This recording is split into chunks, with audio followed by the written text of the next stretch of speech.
We're just giving a second or two for folks to join the meeting room, and we'll get started in just a minute.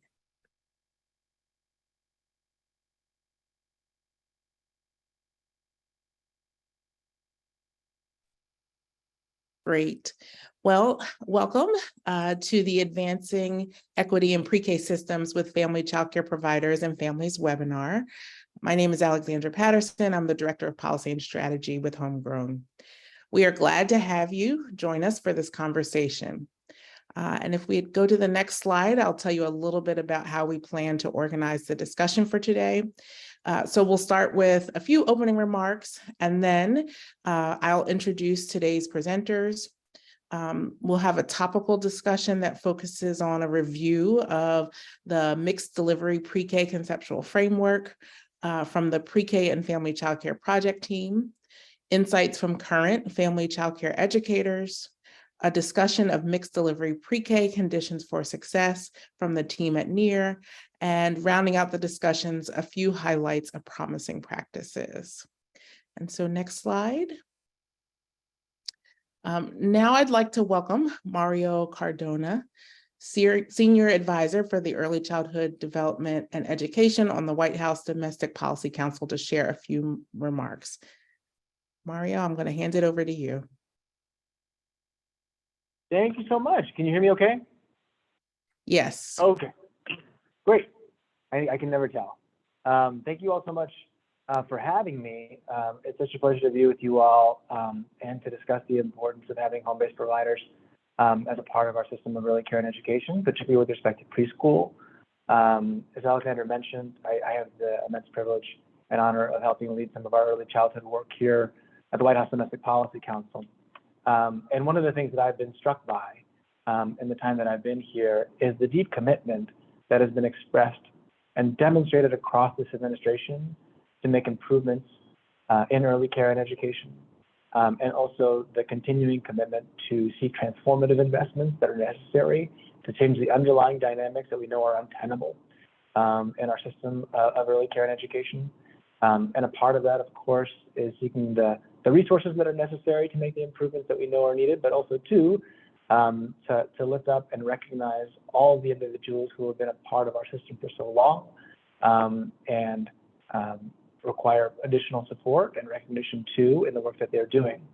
And so one of the things that's been really encouraging to see is the President's continuing commitment to a system of mixed delivery that honors the community-based settings and home-based providers who serve children and families in communities across the country.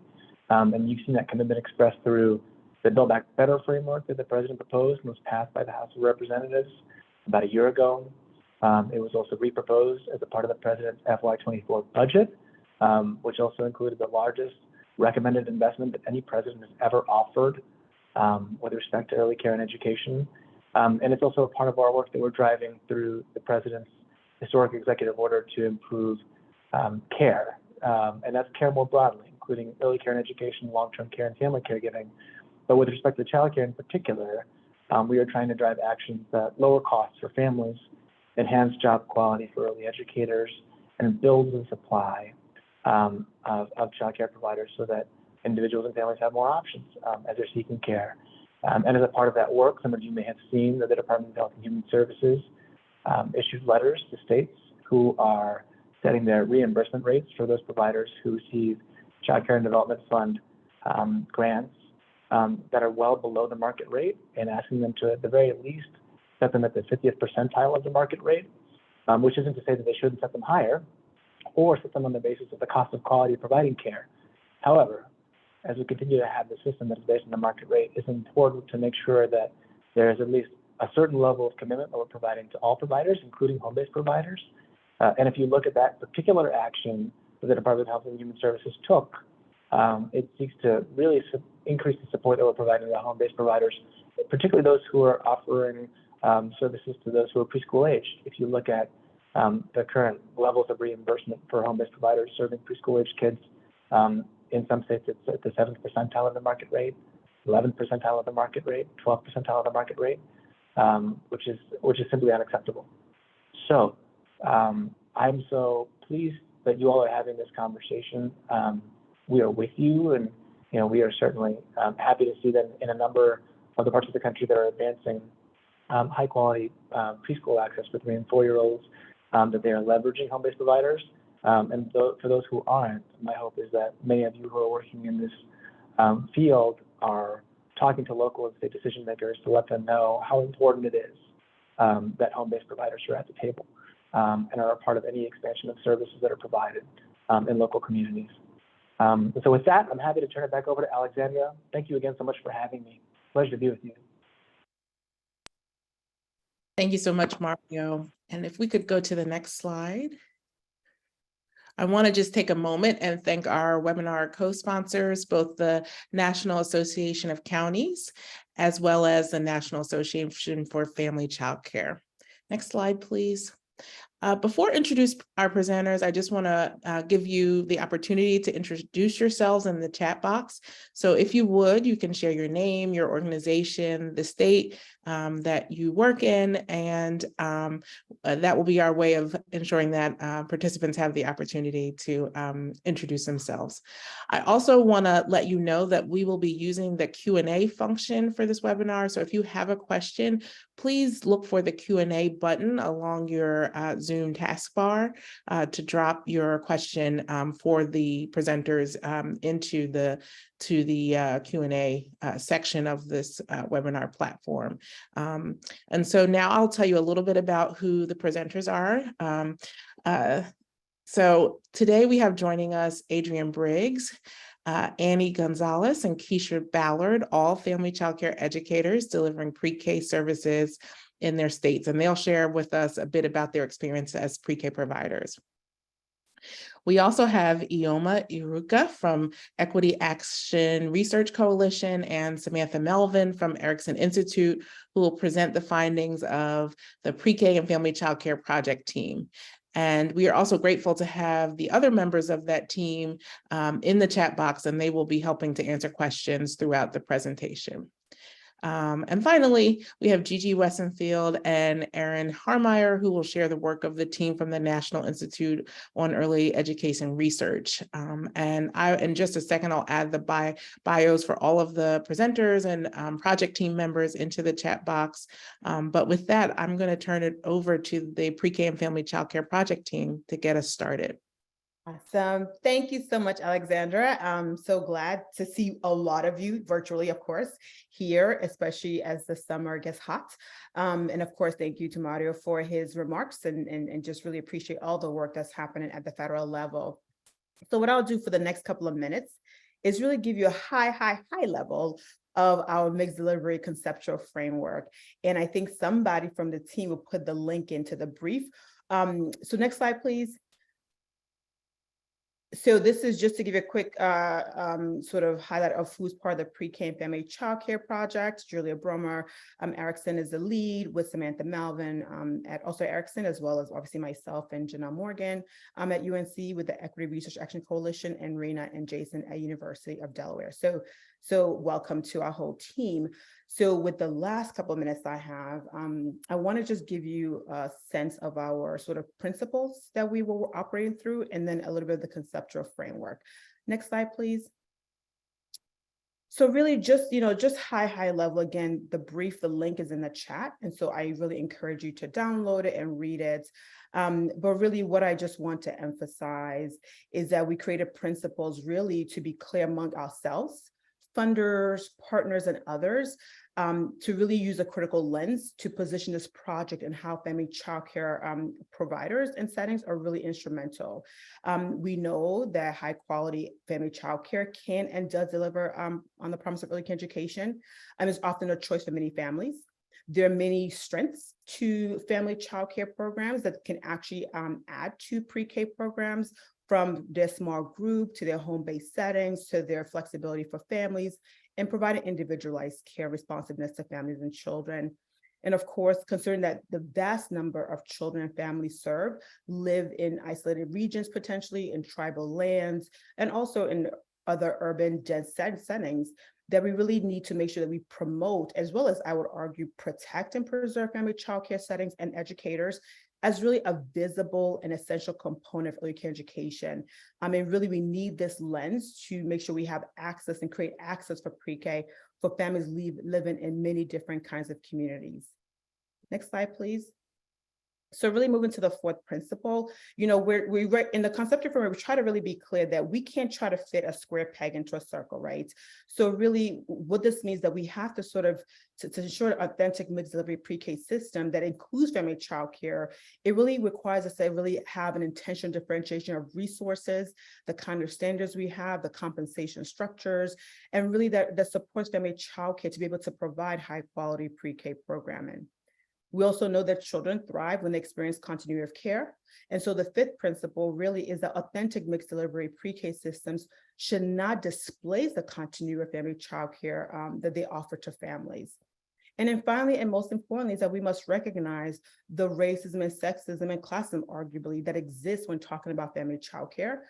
We know that authentic mixed delivery pre-K systems must ensure and must make equity and justice a top priority for their family child care educators who face inequities largely due to their race, their gender, and arguably their social class. So just next slide, please. Just to briefly sort of give you a high level of this, what I call a beautiful conceptual framework. Really, and what it does is sort of take the principles, the ideas of the principle, and really begin to say, how do we actually embed sort of family childcare and pre-K? And so just high level, I'll just say this, that we center the conceptual model on the strengths and the assets of family childcare, as I just talked about earlier, by really thinking about their continuity and stability, their cultural and linguistic responsiveness, their individualization ability, their flexibility for families. So you can see in that central box, we really talk about the benefits of pre-K and family childcare. And then next, we really show the alignment and cohesion across the early care education system in key implementation areas. So for example, right, if you're trying to really make sure that family childcare are in pre-K systems, we have to think about equitable funding and compensation, which is that green box, that really acknowledges the true cost of delivering high quality care pre-K and family childcare. Then we have to think about accessible qualifications and professional development, which is that orange-ish, yellowish box. That really is about providing clear and accessible pathways for attainment and understand that the differentiation supports are really needed that build on family childcare educators' strengths and their diversity of experiences. And then you have the family childcare specific pre-K standards, which is that kind of reddish box. And it's really the idea that we have to understand the realities of family childcare and the staffing patterns through the requirements that are appropriate for home-based settings, including their mixed age groups, and then attending to how standards can be aligned, such as your license standards, your subsidy standards, and every other sort of quality system standards. Then the fourth sort of implementation area is really around comprehensive services for children and families, which is kind of that light purple box. And really, we have to recognize that family childcare is already rooted in the community.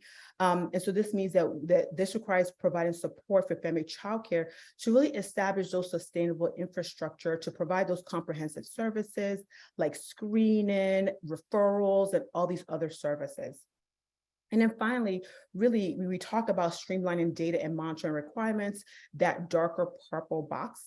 And really, we have to just ensure that these sort of monitoring requirements and data are reasonable for family childcare educators and settings to accomplish with the staffing they have or don't have, and ensure that visitors and observers or licensing staff understand and respect the family childcare context and the educators. And so really we sort of emphasize, right, the need for supportive and educator-led infrastructure that helps family childcare professionals see themselves in pre-K initiatives. It really moves from the idea of inclusion to really belonging and being part of the system. And that means, sort of having supports like networks and hubs and associations, but mostly means that we have to really make sure we involve family childcare educators in decision-making and really creating that feedback loop of really authentically hearing their voices and their perspectives and incorporating that into the system. So that was a lot like drinking from a hose. And so really now is really time for us to kind of move from me talking to really hearing from our esteemed family childcare panel. Next slide, please. So now we're going to talk to our panel of educator, family child care educator advisors. And so for about 7 minutes, if my timing is still correct, Alexandra. So if I can welcome, next slide, please. If I can go ahead and welcome and just welcome our 3 esteemed family child care educators, Ms. Keisha Ballard from Florida VPK, who's a VPK teacher, excuse me, Ms. Adrienne Briggs, who is a Philadelphia pre-K teacher, and also Ms. Annie Gonzalez, the Maryland pre-K teachers. The 3 of you all on? I'm gonna make sure we can see you and hear you clearly. Yes. That's Yeah. right. Okay, good. Thank you. Good. All right, welcome. We're so glad that you are here with us. And because we have such a short time, I would have taken all the time to just read all your accolades, but of course the bios are all in the chat that Alexandra noted earlier. So I really just want to kick us off with a little bit of time together and just begin the question asking time. I hope that's okay with you. So to just start, each of you have been ECE professionals for a long time. Thank you. So can you share with me and those who have joined us why you are still doing what you were doing? And why is it critical that home-based childcare providers are part of the pre-K system? So I'll actually direct this question to Ms. Adrienne, who has been operating family childcare for over 30 years. So Ms. Adrienne, can you give us a sense of, why and why is this critical? Yes, I'm still in this field because one, I realize it's a passion and a calling. And like you said, I've been in the business for 31 years, even though my wages don't match my degrees. I would not trade this for anything in the world. I have been to the point that children that I have had in the past are now adults. Now I have their children in my program, and that is the rewarding part to me.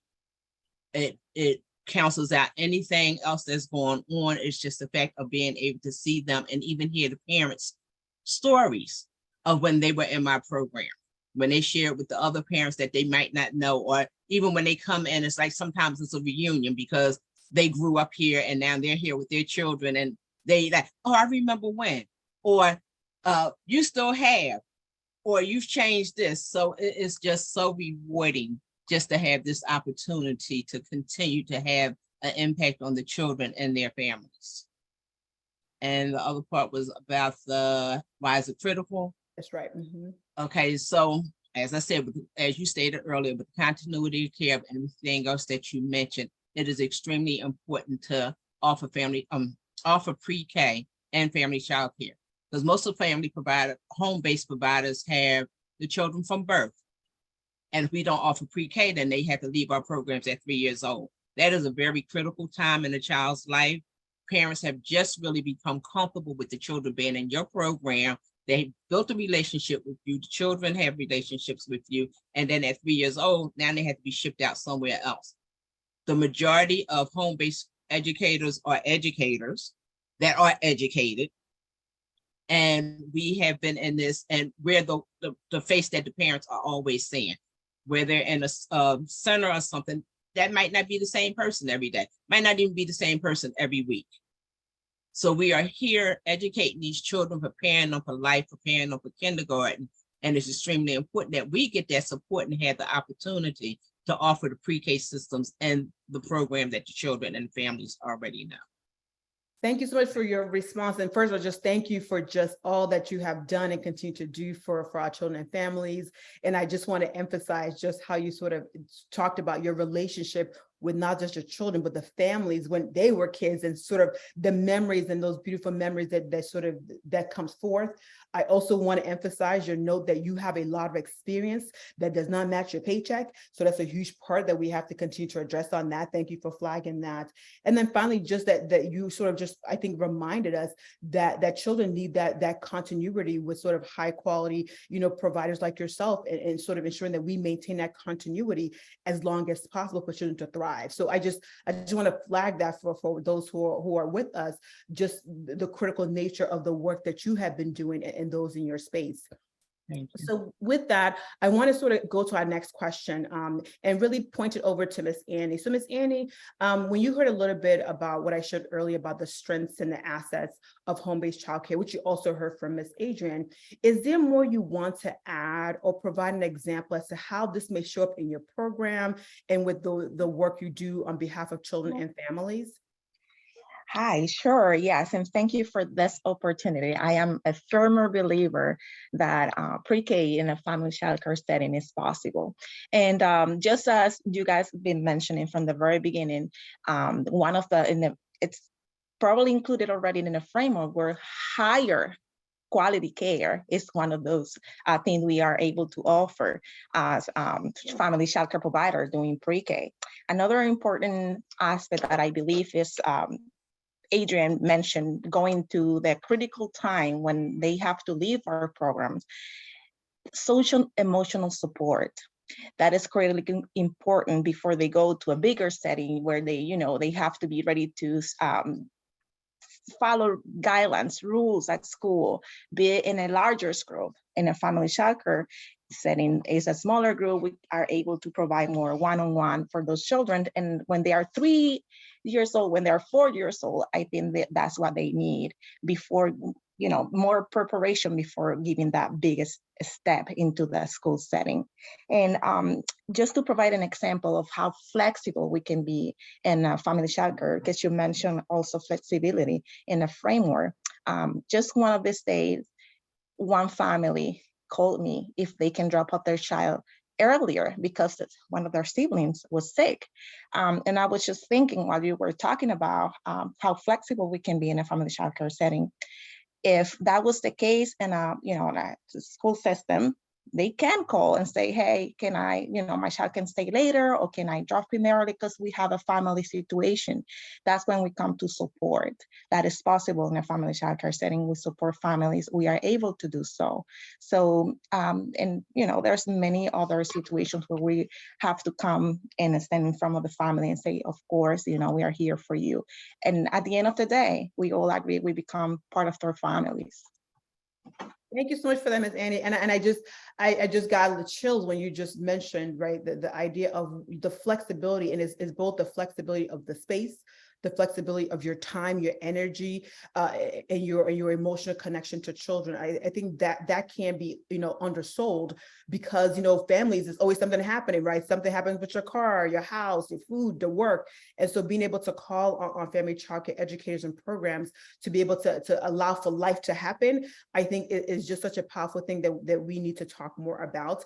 And even your notion about sort of that you all are so critical in the social emotional development of children, providing that one-on-one space, that one-on-one time, allow children to find their root, their footing, right, in spaces, especially in group settings, I think is one that you have also emphasized. And just thank you again as well for just you sharing. And then lastly, I'm going to actually bring Ms. Keisha into this as well. So Ms. Keisha, I'd like to just ask you, how can pre-K systems better capitalize on your experiences, your expertise, and of course, the unique settings that both Ms. Annie and Ms. Adrian have talked about, right? What are we or they missing about what family childcare educators and professionals like yourself can provide to pre-K? Yes, excuse me. Yes, I actually believe that we bring a lot to the table for family childcare homes. And one of them is, well, one of the most is that we're able to help that child develop. Children need that. Going into a bigger setting, like both Pamela's have already mentioned, it's very challenging for the child that has never been into that. And it helps, and we help them socially and emotionally. And we're able to have that relationship from a birth all the way up to 4. So, schools mostly focus more on the standards and the academic part, not just the standards, but the academic part. And we, as family homes, we bring that to the table for the child. We give them the standard settings that they need to help them to develop, and as well as just being there for them and having that smaller group, and they're learning from each other. That's the most important. That's a part of the social emotional part. They're learning from each other. So, and we also have that open space and time to help the parents, different things emotionally that they can be dealing with or have been or are. And then the parents can always call back to us. They call us. So we're always there. Our door is always open. So I think we built a lot of trust between the parents and the children and the development of the child. They have so many benefits and challenges that they face, and we cover all, I believe. Thank you for that, Ms. Keisha. And I think, you really, I think nicely run it up sort of you all's conversation and sort of, responses to the question, right? Which is this idea that, right, is not a ding on other kinds of settings or other kinds of programs, but it's for family childcare educators. There's this thing about where you're really building this really deep, authentic, trusted relationship with children and families, but you're able to also sort of just be flexible with your space and your time. If families need something and want to discuss some, other sensitive or intimate matters, you're really there to do that, and so you are, and again, another fallacy about family childcare, education and settings is you provide both academic and social emotional learning. And so I think, Yes. all of you have really represented that really the idea of family childcare is not different than pre-K, right? Is that you're unique, but you still provide high, and in Annie's point of view, higher quality care. So Yes. really appreciate just each of you taking time to just be with us today and sort of give us a little bit of your insight in just the kind of work that you all are providing and the kind of care you're providing for our children. So with that, I want to again thank Ms. Adrienne, Miss Annie, and Miss Keisha for just giving a little bit of insights. And again, you see their bio, check them out, check out their program, give them a shout out everywhere you go, including trying to pay them for what they're worth. So with that, I just want to thank you all for joining us. Very welcome. And then I'll pass this over to Gigi. Thank you so much. You're welcome.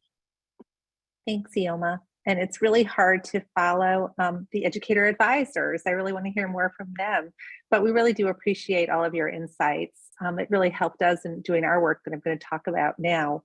Last May, NIEER released its 2022 State of Preschool Yearbook. We have been studying state pre-K programs for over 20 years. We look at who has access to these programs and their funding levels.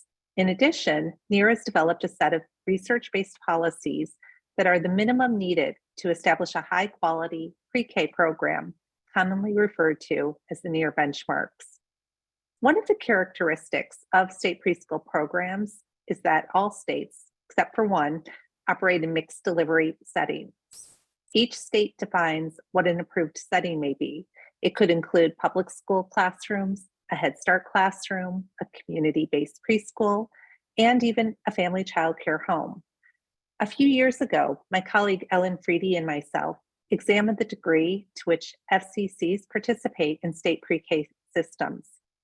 Although the number and percentage of children who attend these programs is low, we do get requests about what are the best ways states and cities could support FCCs in their pre-K systems, especially as they've been thinking about expanding or introducing this as a pre-K setting. And that's where the impetus for the conditions of success comes into play. We come from a perspective of how best can the system, be it the state or city, support family child care educators within the pre-K world. So you may see some commonalities, the framework Ioma just presented, but also some slight differences. And I'll tell you a little bit about our approach. We began by looking at the research. We approached this from two different perspectives. One that begins with center-based pre-K, and one that begins with home-based programs, inclusive, but not necessarily limited to pre-K. So starting with the pre-K perspective, we reviewed NIEER's State of Preschool Yearbook and its 10 benchmarks, including the research base. Even though they are not exactly applicable to home-based settings directly, there may be elements that are useful or should be considered. This approach was much more limited, and it became clearer we needed to rely more heavily on our other approach. We conducted an initial literature review of research in home-based settings, focusing on quality. To supplement this work, we had conversations with other researchers who were experts in family child care settings, pre-K policymakers, state and city leaders who implement pre-K systems, some of which include family child care homes, and family child care providers who are participating in pre-K. Many of those people are on this webinar today, so please Thank you so much, and feel free to add to the chat because your insights were extremely helpful. Because all of this work led to the creation, actually revisions of the practices, and then eventually the release of the conditions of success in March 2023. I'm now going to hand over this presentation to my colleague, Erin Harmeyer, who's the lead author on the conditions. Thank you so much, Gigi, for sharing our process for developing the conditions for success. What I'm going to do, and you can move to the next slide, please, is briefly walk you through the conditions, highlighting examples from programs that are making great strides in supporting FCC educators. One thing that I do hope you notice is present in the conditions is that we were intentional in our wording, that a focus on the conditions is the role that states or cities should play in guiding and supporting FCC educators who can often feel isolated or left without support by these systems. We hope you will notice we believe states should play an active role in supporting FCC educators to provide high quality early learning environments. The first condition you'll see here is the only multi-part one, and it gets into the role that the state should play in setting up a supportive, integrated, and aligned system that ultimately supports quality in the unique home-based learning environment. We outline the role states should play in providing guidance and resources around quality curriculum selection and development, instruction aligned with the state's early learning and development standards, support in providing authentic child assessments, and access to PD. We highlight how this PD should be meaningful to the home-based environment. For example, rather than the standard center or school-based centric PD that may not always be relevant to the home-based setting, FCC educators should have access to opportunities specific to the home-based environment. For example, how to tailor lessons to the mixed age groups typical of FCC homes, or how to structure the home-based setting in a way that maximizes early learning, since home-based settings are different in size and structure than school or center-based settings. Finally, we recommend supporting educators with a continuous improvement system that is focused on supporting improvement rather than on compliance. On the next slide, what we have is a quick call out of a program supporting educators in curriculum usage, and that's New York City's pre-K program. Let's Play is a relationship-based curriculum provided by the DOE and tailored to mixed ages. It provides guidance, for example, in tailoring that instruction to mixed ages. So on example lessons with block play, the curriculum guides educators on what to do if you have toddlers who are continuing to knock down the towers that the pre-K age children are building, or how to provide soft-sided blocks or other materials that are more appropriate for infants and young toddlers.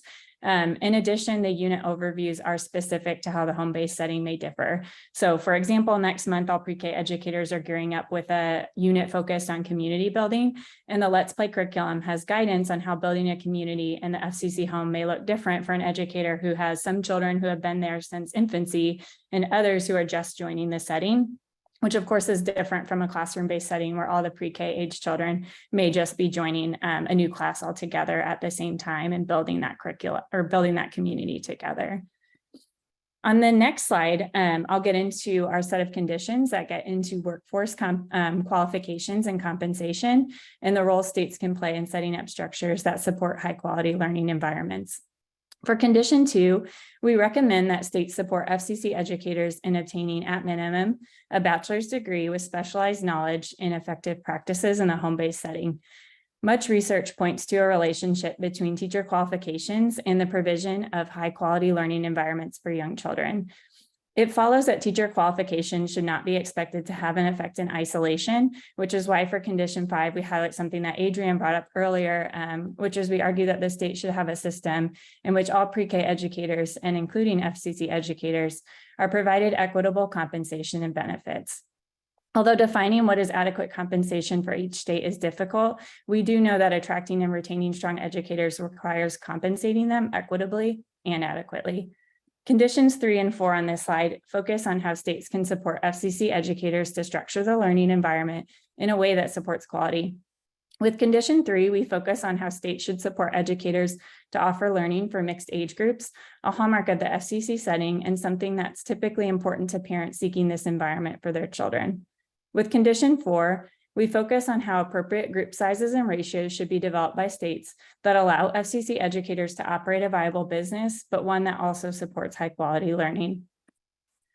On the next slide, we have 2 examples of callouts, and although there are many states and cities we could call out here, we've selected 2 that have enacted state legislation to support the early education workforce.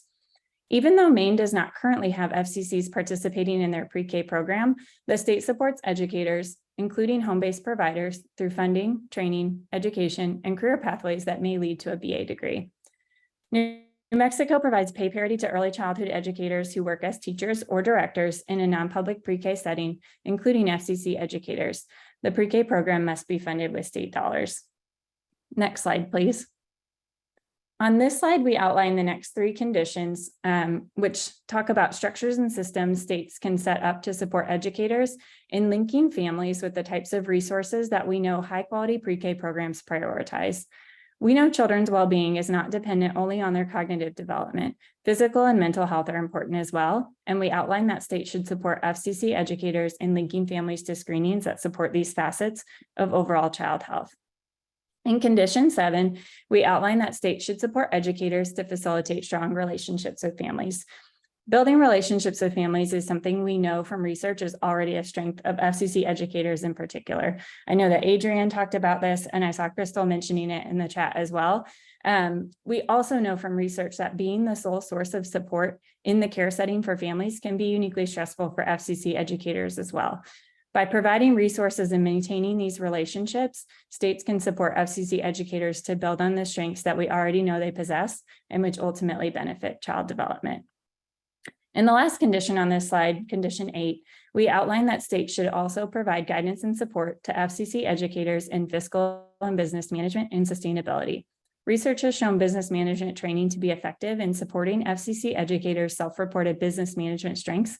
However, many CCR&Rs and other specialists working with FCC educators report not having the depth of knowledge to provide trainings on unique FCC-specific business management, such as tax preparation. By providing support in the business side of FCC, states can free up some of educators' time that will allow them to focus on high-quality instruction. I'll pass it back over to Gigi to close off our conditions for success. Thanks, Erin. And I'm going to do on the next slide another call out. As part of the 2021-2023 contract agreement between the state of California and the union covering family child care providers, the state appropriated a one-time fund of $40 million. Through this fund, the California Department of Social Services has developed a series of training modules, 2 of which are specific to FCC educators, including 1 on business practices with 5 modules and up to 10 hours of training. And it's important to mention that all of these call outs come to us from our research, but also from people letting us know what states are doing and city systems are doing. If there are any other examples, please let us know. We like to include and share this information with others as other people in other states begin to expand their system. Next slide, please. Finally, our last condition of success requires that the state identifies cost estimates of providing high quality early education that are specific to family child care settings and considers, among many things, the unique nature and characteristics of FCCs when dispersing payments. And I know there's been a few questions about this as well. And that leads us really nicely into thinking or sharing with you that we are currently working on a brief to offer guidance to states and cities to be able to do this. On an upcoming webinar, we hope to share more about this. And with that, I'm going to hand this back over to Sam, and thank you for our time.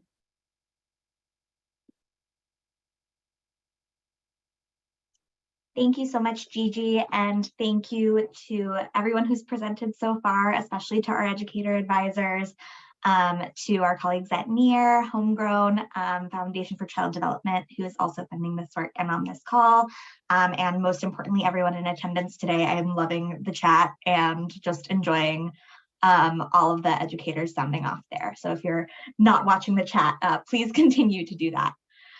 So I'm going to be talking a little bit about some of our recent work conducting listening sessions with states and cities that are currently including family child care and pre-K systems, as well as those that are in the planning process. So you can go to the next slide, please. And so we conducted a series of 4 listening sessions over the last 9 months or so with 14 states and 9 localities, just to hear a little bit more about promising approaches that they've been taking to incorporate family child care into pre-K systems. And as we mentioned in our principles earlier and our conceptual framework from EOMA, we really do see differentiation of requirements as being important to differentiate the inputs in order to get similar outcomes for children and families. Yet we found that in our sessions, for the most part, many states and localities are not typically differentiating their requirements. So just a couple of things that we found and some examples. We found that most states and localities use similar qualification requirements, although the pathways to get there are a little bit different, which I'll mention a little bit more about in a second. We also found that with a few exceptions, like New York City, as Gigi and Erin mentioned, most states and localities are requiring the same curriculum, assessment, screening, and monitoring requirements across settings, which particularly because many curricula, assessments, and monitoring tools are initially designed for centers. That's something that we think is maybe an area for growth within pre-K and mixed delivery systems. And we also found few examples of targeted recruitment of family child care educators, with one exception being places where they really see an opportunity for family child care to offer care in isolated or rural regions and states. And then if you could go to the next slide, please. However, we did find that many states and localities, especially those that are really invested in including family child care in their mixed delivery systems, are very intentional about providing tailored supports to help those pre-K, those family child care educators get to the pre-K requirements. So this includes some flexible education and professional development pathways, recognizing that it might take a little bit longer to phase in a bachelor's degree requirement, allowing that to build over time, as well as to count qualifications from other countries for immigrant family child care educators. We found a lot of evidence of both states and localities working with intermediary organizations designed to partner specifically with family child care educators and give them individualized supports that make sense for their needs. And those supports span all different kinds of topics, including instructional support, but also financial incentives and administrative supports, as well as comprehensive services for children and families. And we also heard a few really cool examples of kind of on-ramps that states and cities are creating, even for family child care educators who are not yet licensed, to provide a pathway for them to eventually achieve these pre-K requirements and be able to receive the higher compensation that often comes with pre-K compared to other public and state funding systems, to help prepare them over time in a more equitable way to ultimately build the supply of family child care offered in pre-K systems. So just to bring this all together, if you could go to the next slide, and thinking back to the conceptual framework that EOMA shared, I just want to highlight one example of how all these little pieces fit together in Multnomah County, Oregon's Preschool for All program. So this program really took an equity-centered approach to including family child care from the very beginning. So ever since voters voted to expand Preschool for All in 2020, they have really been intentional about including family child care from the very start of the system expansion process. So they use a parent-driven planning process with a parent accountability council that brings together families and parents from a lot of different racial and ethnic groups and communities to try to understand what they wanted to see in pre-K expansion and what the priorities should be. And the Preschool for All program in Multnomah County also prioritizes slots for families from historically marginalized backgrounds, particularly families of color, and also for educators from those same communities. And as that goes all the way up into the system with intentional matching by cultural and linguistic background between the educators and the coaches and technical assistants that are supporting them. Recognizing once again that particularly when you're trying to include family child care who often work alone for very long hours, it may take a little longer to attain the qualifications that may be required in pre-K systems. They started with a requirement that programs have a CDA and that they work up to an associate's degree by 2030. And they're also taking stepwise yearly increases to attain wage parity. So if you have the same qualifications, regardless of setting, you will receive the same compensation, as well as very high reimbursement rates for pre-K that are higher than $15,000 per child per pre-K slot, to really allow family child care settings to implement pre-K to the best of their ability for those children. And then finally, they also have built a very intentional infrastructure and supports for family child care educators, including a pathways program, which, as I mentioned previously, is one of those kind of on-ramps to help family child care educators who don't currently meet requirements meet those higher expectations for pre-K. They have an intermediary organization that helps facilitate some of that back office, really complicated stuff around applications, grants, and funding disbursement to educators. They provide individualized coaching, a substitute pool so that educators can attend higher education classes and business consultation supports. They also provide scholarships for higher education tuition and high startup funds for educators that are offering pre-K for the first time. And then finally, they also support comprehensive services for children and families through early childhood mental health consultation and other supports for families directly. And so this is just one example of how all these different pieces can really fit together to benefit not only family child care educators who may want to deliver pre-K, and again, who are already delivering pre-K in their settings, whether or not they're funded to do so, as well as really thinking about the outcomes for children and families that could flow from working with those family child care educators. And so with that, I think I will turn it over to Alexandra to kick off our Q&A. And thank you so much, everybody, for being here today. Great, thank you to both teams. Appreciate the discussion, and especially to the family childcare educators who joined us today. So there have been a lot of questions in the Q&A chat, and unfortunately we won't be able to answer all of them or voice all of them over, but the team has been working to respond to the questions throughout the webinar. So hopefully you've gotten an answer, but I think a question I've seen show up in a lot of different ways that I want to pose to the team is around qualifications. So you know, we heard in both teams' presentations, the emphasis on qualifications, but also support and really financing for attaining credentials so that educators can meet those requirements of pre-K systems. So I'm wondering if there's more that either team wants to say about how pre-K systems might be supporting home-based childcare educators in attaining credentials or completing credentials. We know many educators actually have started credential requirements, but maybe are still in the process of completion. But also maybe just a bit more about the why of those credentials. And so I think that might be a question that both teams can add a little bit to. So I want to pose that to both teams.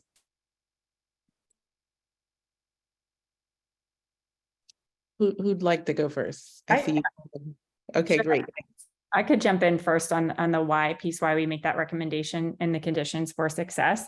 So that recommendation really follows multiple studies by the Institute of Medicine and National Research Council of the National Academy of Science recommending that preschool teachers have a BA with specialized knowledge and training. And their conclusions are supported by an analysis of what teachers are expected to know and do in order to be effective. And we've seen some research that really does find that those higher educational levels in general relate to higher educational quality. So that was kind of our rationale driving that inclusion in the conditions for success. And just to add to that too, thanks, Erin. We don't expect people to just run off and get their BA degree, but really we think it's up to the state to really support people. And we've tried to look really hard at where those examples are happening. We also want to add the caveat that the conditions for success are what the current research base says, but there's still a lot more research that needs to happen, and they may revise and become updated and evolve over time. But at this point, that's sort of what the research says and what leads to the most positive child outcomes at this point in a pre-K system. And I'll just briefly add, and I think, the argument of, we need, well-educated educators across the board, whether in family childcare, pre-K, all that. I think that's really important. And I think part of the underlying root is that we need to obviously pay people adequately, as the family childcare educators sort of pointed out. And from the national data we have, we see, for example, Black people, women who go up and get a BA degree are likely to have an educational loan, 5 to 6 to 8 years later, because their jobs are not paying for those educational degrees that we have told them to go get. So I think it's really this notion of how do we begin to sort of continue to professionalize the field with education, but also make it accessible for those who actually have education. And then I know with certain examples that Sam could probably highlight, there's different ways people are trying to help support that, whether it's through partnership with community colleges, whether it's through making sort of college courses more available to sort of the family childcare networks. And so again, it's how do we sort of make it affordable, as opposed to putting people in economic sort of servitude that doesn't benefit them because we want education. So I think it's addressing the whole system and not just looking at the education, go get education, without figuring out how do we make sure it's done in a way that really is healthy and economically viable for the educators. I would just add to that, Iona, thank you for that, we also need to think about change within higher ed. And there's a comment in the chat about, a department that's, creating courses that are specifically for family childcare providers. I've heard our advisors talk about, required internships don't really make sense for family childcare when you have to close your business and do an internship in a center-based setting that isn't the setting you're going to be doing pre-K in. So I think there's a lot of change that needs to happen within those systems as well. Thank you to you all. And I just dropped that qualifications and compensation brief from the pre-K and family childcare project team, which addresses these issues and offers a bit more detail about the work there. I think I want to pose an additional question to you all about provider voice. There are lots of comments and questions in the chat about what this looks like on the ground in states and communities, and places where sometimes policy decisions don't always offer both an integrated system to providers or families. And so what have your teams found around the ways that communities can ensure that both providers and families have a voice in the decision-making of policy for pre-K systems? And what would you point to here for communities that are trying to get this right, but maybe having some hiccups in terms of implementation and creating seamless systems for both the providers and the families?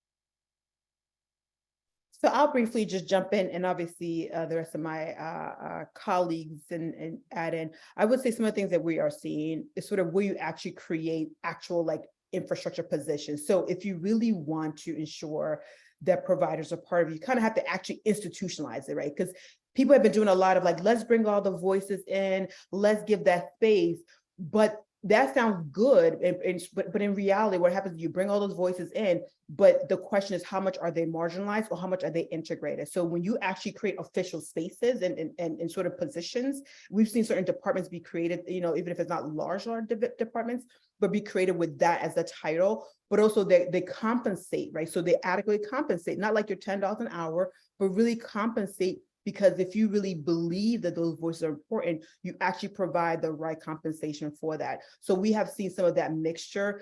Again, is it easy? No. We know providers are highly stressed. And I think Juliet made the point of, you're asking for my feedback, but I have a whole business to run, right? So again, it's trying to balance, how do you sort of bring voices in? How do you also take into account that they're a business? But then also, how do you provide the space and truly integrate it in the infrastructure of your systems, right? So I think those are things that we have to kind of think through, but others. I agree. I don't know, Alexandra, if you could share a little bit about the educators and the advisors that you have, because for us, sometimes when you're doing research, you're sort of so in your research mode that you don't always have access or opportunities to talk to people who are actually doing the work, and having those opportunities just to have those conversations and just checking language check or other things are so critical of being able to talk to people, and also where they are compensated or provided opportunities where it's not just, oh, here, quick fix this in while children are resting or something, where it's really not fair to the person whose expertise we really want to hear from. Thanks, Gigi. I would say that this is a theme for Homegrown across our work. And to Ioma's point, we really do make an effort to both ensure that we are institutionalizing provider perspectives. So we have several providers and residents, but we also have and convene several provider advisories on a number of our projects, not just on projects related to pre-K. And so, those are compensated roles for those providers. We value their expertise, and we really want to ensure that we're creating a regular, consistent, and reliable structure for ensuring that we have their expertise and voice as we're doing this work with them, and certainly not without them. So I would just add to that, on the Erikson project with Delaware and UNC, we have, of course, our educator advisors who we meet with regularly, and we don't put out anything without their input. But also, as we have been including across our projects at Erikson, educator and provider voice, really thinking it's not a fact checking. It's not a like, okay, we're going to do all this and then what do you think?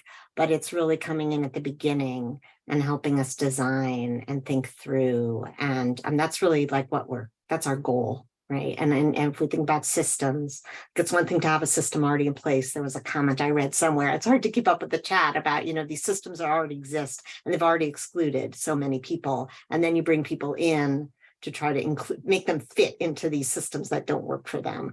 And so what would it look like if we started with everyone at the table and started with everyone giving input to design, and to have really authentic input into what a system is going to look like from the beginning. And so I think that's what we're working towards. Thank you. I think that's all the time we have for questions. And so if we go just to our final slide here. Great. So again, I want to thank all of our presenters.